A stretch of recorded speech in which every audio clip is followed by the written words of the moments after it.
Greetings from eMedi News and Heartcare Foundation of India. Welcome to the show Chat with Dr. KK.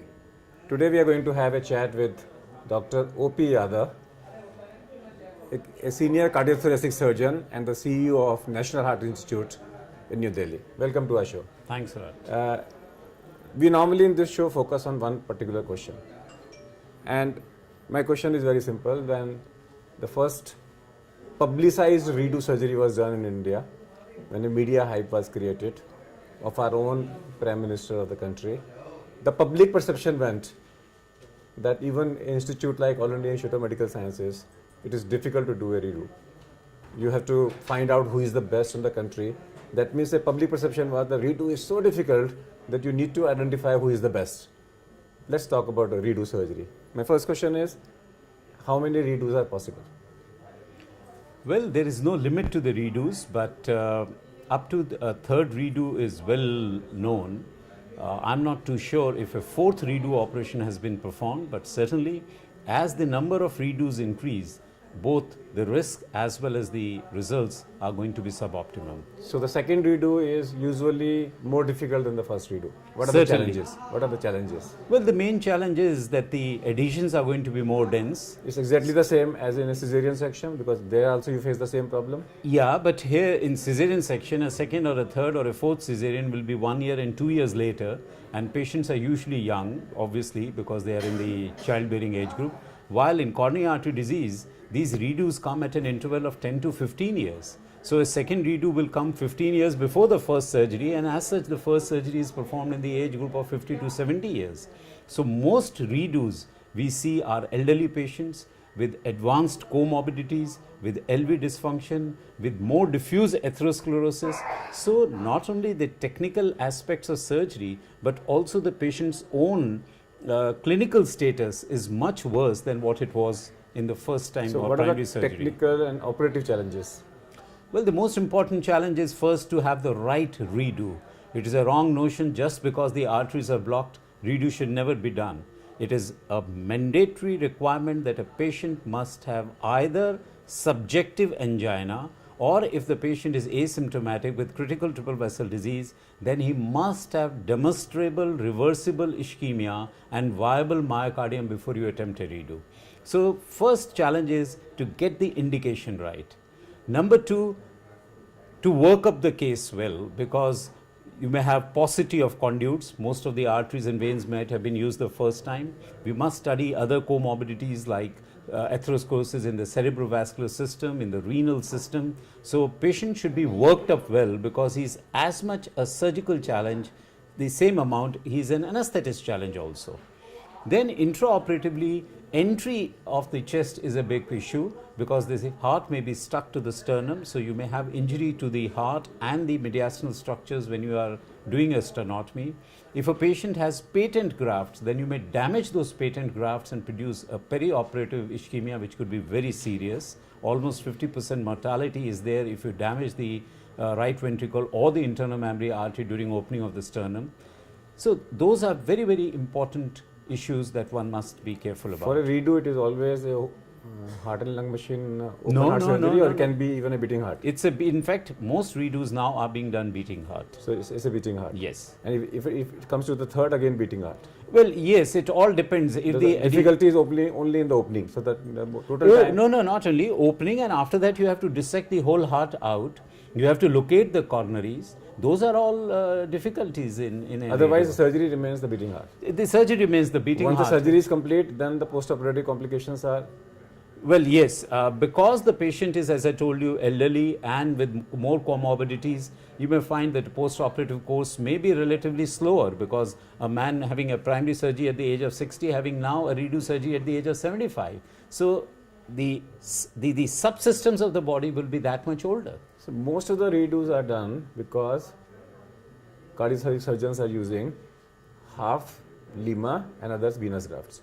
Why should we totally not come out with the venous grafts? Then your chances of redo will become very less. You are absolutely right, and in fact the incidence of redo is now decreasing primarily because of more complete revascularization by the surgeons during the first surgery. Number two, because of use of arterial grafts during the first surgery. because of use of statins and aspirin and lifestyle intervention. And lastly, PCI has had a wonderful impact on the redo incidence, because it has been shown that from 1997 to 2008, the incidence of redo has fallen in one Greek study from 7% to 2.4%. So all these factors have been salutary, and your point that if we are more careful doing the primary surgery, then redo incidence will certainly come down. Some people say that stenting is better than venous grafts. Is there a literature to support this? Well, it all depends which area you are talking of. If you are talking of LAD, my answer LAD is Lima.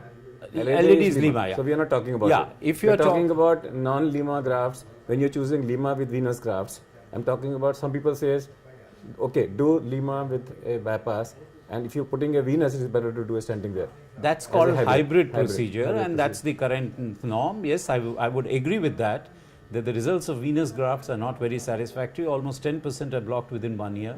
Thereafter, 3 to 5% are blocked every year. So, almost 50% of the venous grafts are blocked by 10 years.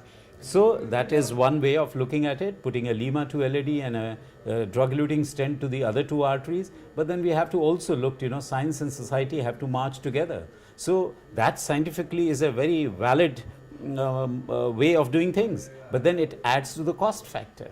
So, in India, that's a very, very important consideration. So, still, but the point is that we should not compare a saphenous vein to the drug-eluting stent. As you yourself said, we should be asking more and more of our cardiac surgeons, and the people must get aware till the patient himself demands of a surgeon, give me total arterial, then the surgeon may not like to. Total arterial revascularization, why it is not being done? Is it the time factor that it takes more time, or it is the force, the number of cases you have and you say, I don't want to do it? Is the economic factor of an institution, because if you do total arterial, the money will come the same, but you will not be able to get so many cases in a day. Absolutely. All of these factors are important. Number one, as you said, it takes time, it's technically more demanding, so certain people may not be comfortable with that, total arterial. Cost is an important factor. You spend more time on the operating table, so it costs more to the institution, and now with corporate governance, they are wanting 3 surgeries in an operation theatre per day, which is not possible if you are doing total arterial. At best, you will be able to squeeze in 2 surgeries per theatre. So all of these are important factors. But then there are certain medical reasons also. For example, someone is an insulin dependent diabetic who is very obese, who has got a very fragile sternum and a friable sternum. There it is a considered decision not to use total arterial, because if you use bilateral IMAs, there is a very high 8% chance of sternal necrosis. So I think not always we are not giving total. Okay, let's say where it is feasible to do total arterial. Yeah. You feel that it should be done? I feel absolutely it should be done, and in fact we at National Heart, awareness should be created that person has to be given an option. Yes. Okay. No option. This is a standard of care. As I told you, we at National Heart are giving total arterial and left heart. I'm going other way around. Absolutely other way around. That if a person gets a mix of 2, an arterial and venous grafts, okay, 4 years from now or 1 year from now, he gets one venous graft blocked. Okay, and he goes to another cardiologist and he says your venous graft is blocked, because then he will ask why arterial was not done. Sure. Okay, can you go back to the council and give a complaint that I was not informed that venous graft can close in 1 year, and I was not given an option that arterial graft was also an option. Why that option was not given to me, and why total arterial revascularization was not done? Well, I think there is, in medicine, there is a lot of subjective element, and a surgeon will be able to get around by saying so many things like the patient had COPD, therefore I did not use it, or he had a diabetes. I'm only talking about informed consent. I'm not talking about reasons. Informed consent means the surgeon says, you require these 2, I'm choosing this. Absolutely, that is what is required of any meaningful doctor. You can't say that, you can't retrospectively answer that this was COPD, because you have to give the answer that information has to be given to the person. These are the 2 alternatives. I am choosing venous because of this. Absolutely, that's very valid. It should be done. So that you feel that awareness. That awareness should be there, and the doctor should also warrant this information to the patient, and patient should be empowered with this knowledge that should a doctor, for ulterior reasons, doesn't warrant this information, then a patient should extract this. Doctor, what graft are you going to use on me and why? So patient must also ask this question. Okay. Apart from patient, I feel even the GPs and the family physician should ask this question. Absolutely, 100%. Let me come back to other way around. What are your hobbies? My hobbies, I enjoy reading and I do play golf on the weekends. Play golf. Yeah. That's good. For how much time and how many? Well, it would say probably 2 Sundays in a month I'll play golf, but reading definitely, I enjoy reading all the time, and the old classics are my favorite readings. If you would not have been a doctor, what you would have become? Well, if I wouldn't have been a doctor, I don't think I would have been alive. I would like to be a doctor, not only a doctor born again, I'll be like to born a cardiac surgeon. Cardiac surgeon again. That's it, yes. Okay. Nothing else. If we know that if you are made the health minister for a day, what policy you will change? Oh, well, that's a With difficult powers. question. I don't know. I mean, I don't have never placed myself in that position. But what policy will I change?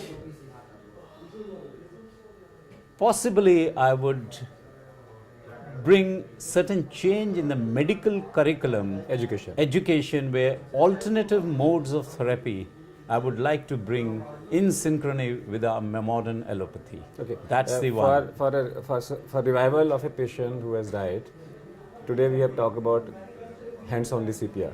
We shifted from mouth to mouth to hands-only CPR, and we Yes. say within 10 minutes of death, Yes. earlier the better, at least Yeah. for the next 10 minutes, compress the center of the chest with a speed of 10 into 10, that is 100 per minute. Sure. What are your views on this? Well, personally, I'm not qualified to give views because I'm not an intensivist or the anesthetist. But what I gain from the literature of the last 2 I'm years. talking about public education. I'm Oh, talking yeah, about that's a wonderful thing because, a lot of people have that taboo of putting mouth to another person's mouth. So they won't in any case deliver, number one. And number two, they may not give an effective mouth to mouth. So it is much better to do just chest compression. I think that will have much bigger acceptance where the society and a layman on the road won't mind giving anyone a chest compression. But without knowing who, even if a person in tatters on the road, I don't mind giving chest compression, but I won't put my mouth on his mouth and give mouth to mouth. So I think it will be much better acceptability to society. So what Dr. O.P. Yadav says is that it's a duty of the family physician to understand, and also the patients to be aware that total revascularization, total arterial revascularization is much better than a combination of an artery and a vein. In long run, the arterial operations are much better. They cause less redo surgeries. And let's thank our guests to be with us. And that's all for today. We'll come back with one more show. Till that, goodbye. Thank you.